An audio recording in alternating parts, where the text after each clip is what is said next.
ខែដែលបែកពីម្ដាយស្រណង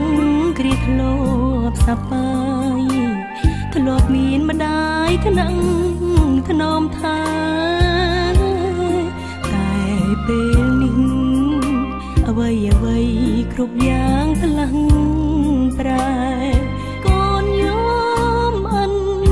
ឡើយព្រោះតែបែកពីម៉ែ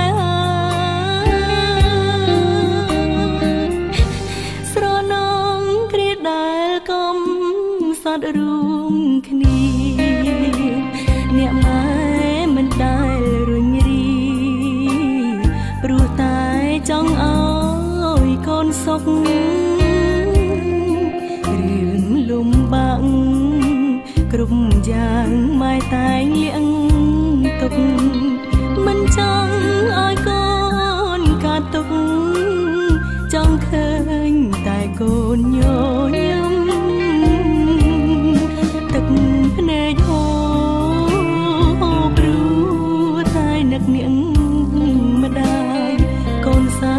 នស្រណងសោកស្ដាយអាណិតអ្នកម្ដាយខ្លាំងណាស់ម៉ែតែងក្រោកឈររៀងរាល់គ្រប់អ៊ំផ្សាំងជាតិនេះរូបកូ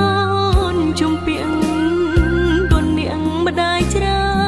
នពេកហើយបើសិនវេលានឹងអាចត្រឡប់កូននឹងអបម៉ែឲ្យជាប់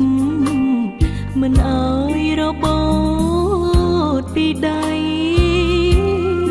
តែពេលនេះក្រុមយ៉ាងបានត្រឹមស្រមៃព្រោះតែរូបអ្នកម្ដាយឃ្លាតឆ្ងាយឃ្លាតគ្មានថ្ងៃជួប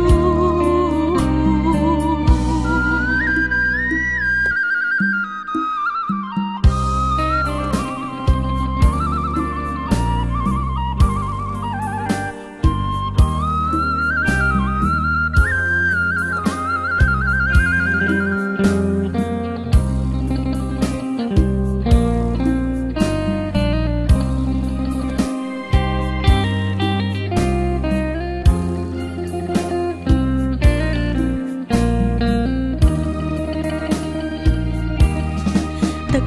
ភ្នែកហូរព្រោះតែនឹកនាងម្ដាយកូនសែនស្រណងសោកស្ដាយអាណិតអ្នកម្ដាយខ្លាំងណាស់ម៉ែតែងក្រោកឈររៀងរាល់គ្រប់អ៊ំផ្សាំងជាតិនេះរូបកូនជំពាក់ម្ដាយច្រើនពេកហើយបើសិនវេលានឹងអាចត្រឡប់កូននឹងអបម៉ែឲ្យជាប់